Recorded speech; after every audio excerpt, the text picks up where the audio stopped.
Former world champions, current European champions, national champions. Huge day in the GC fight in Paris-Nice today. A team time trial, 28.5 kilometers long. They start on a moto circuit, very technical beginning.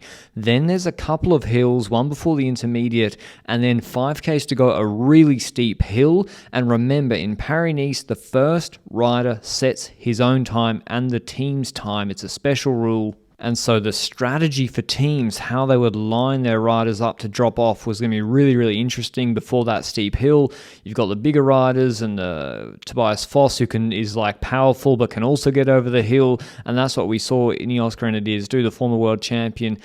Looking like they were setting a pretty good time at T1 with Jayco Alula 5 seconds ahead of them, but Ineos had more numbers. They were dropping then riders off. Tarling, huge pull, and here you see that hill. Jungels lead out. They go with 5 over the hill. It quickly becomes 4, so maybe they could have spent another rider quicker before that hill because they're left with Sheffield, Foss, and Arensman. Foss crossing the line there, 18 seconds adrift of the Jayco time. We'll get to Jayco in a second. UAE Team Emirates, a good team. A lot of sort of 70-kilo guys who are good on the TT bike. McNulty's the national champ. Narvaez is punchy, and you can see how technical this moto circuit is. They got Niels Pollitt, Sivakov, and I got baited by the early cut to them. It went green, but then it was red at T1. They were 11.5 seconds down. They lose Sivakov early. Pollitt's then gone before the hill, and Oliveira steps off the bike after doing a lead out, and they're left with 3, McNulty, Almeida,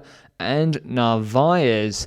And it seemed like Narvaez was sort of keeping himself in GC here. Almeida looks back to see where McNulty is. And we do have a really punchy stage on stage 5, but one would think the climbs are too hard. Almeida then looks as if he's making space for Narvaez to come through, but then double checks back.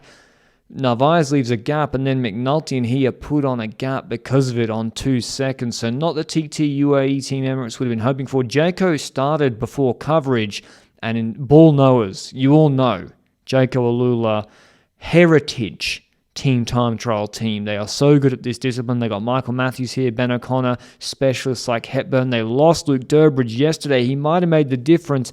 And they also go with 4 over the hill and then burn through their riders. Later they had Kell O'Brien, who's been maybe Olympic champion in the team pursuit. I'm not an expert in that, but they set a huge provisional best time. Bling and Ben O'Connor going over clear, and it would be a long time before another team would come close to that. EF also very good in this discipline, so it's not just the big, massive budget superpowers like Visma and UAE. Like EF and Jayco Alula are always good in the team time trial. They're only 2 seconds back at T1. We didn't see much other footage of them, and Paulus and Steinhauser go through. They lost a bit to the finish, 19 seconds back. And then it was time for joint stage favourites. Visma Lease bike, they got a mixture of riders like Affini the powerhouse, Hagenez as well, and then some punchier riders like Zangler, Vingegaard on the back. You can see how technical the exit. I'm showing you this sort of long footage now of the run into the road out of the moto circuit. So cornering really important, and keeping riders together important as well. And Visma seemed to keep the 7 together for as long as possible, but then their strategy after being up at T1 of 8 seconds on Jayco was there's a false flat downhill, run into the steep hill, and then they rip through Affini, Zangler, Hagenez, all gone, the 3 guys who weren't going to make it over the hill.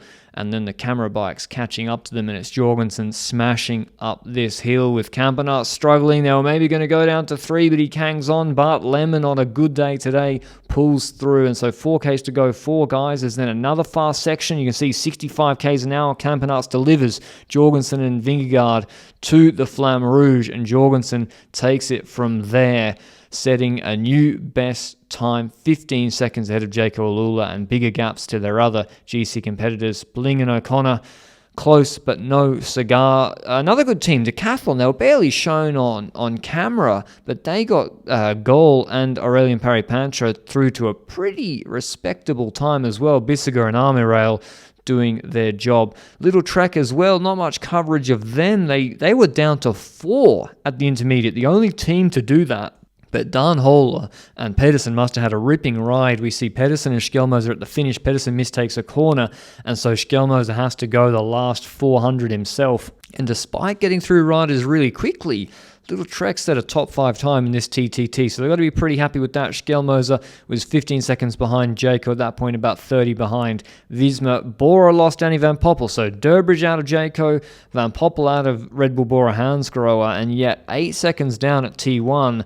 And they managed their resources really, really well. Similar strategy to Visma, basically delivering the 2 GC guys, Vlasov and Lipovic, in the last kilometre, with Mullen doing a good job, presumably. Third is where they'd finish on this TT. And the last team that maybe could threaten Visma and Jorgensen, who was looking confident, was Soudal Quickstep, but they weren't able to trouble the scorers. So Visma win the stage and also take a lot of time on GC. 15 seconds ahead of Jayco, 25 ahead of Bora, then 30 to Little Trek, Ineos, EF, Decathlon, UAE, Movistar, and Quickstep. Here is what the co-leaders had to say after the stage. Just proud of the boys, and I think we did really like the plan as well as we could, and I'm just happy with the commitment from everyone, and yeah. It's I don't take it for granted having 6 guys next to me all committed to a plan. It feels good to have it behind us now. So what was the plan? With such a strong team, it was to have the strong riders peeling off every now and again?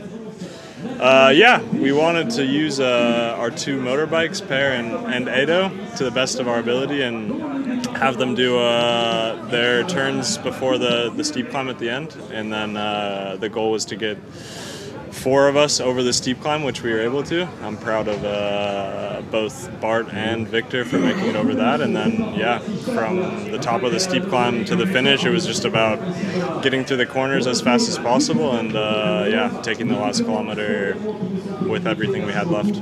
Looking good to possibly retain your title. I hope so. That would be, yeah, the ideal scenario. Because tomorrow you will be wearing the yellow jersey for the very first time, actually. That's true. I never wore last year. I took it on what I would call the right moment, stage 8. But this year we'll have to defend a few stages, so I think we have the team to do it after what I saw today. It was a perfect day for us. To take the win today and having such a strong team is just incredible. Of course, we wanted to try to go for the win today, and everyone was super strong, and yeah, everyone did a super well job today, super good job. All the riders, but also all the staff and all the members of the team here. In terms of GC, because the Bonies, he picked up the 6 over the last 2 sprint stages. Jorgensen goes into the lead, 6 seconds ahead of his teammate Vingegaard. Got an uphill finish tomorrow. Ben O'Connor on 21. Jake will be happy with that. Vlasov, Lipovic 31, they're close. And then Skjelmose, Sheffield are on 36-38. So by no means a done deal. Bonus seconds are plenty in the hard stages to come and some uphill finishes. Hope you enjoyed the video. See the recap of Liège-Bastogne tomorrow. Ciao.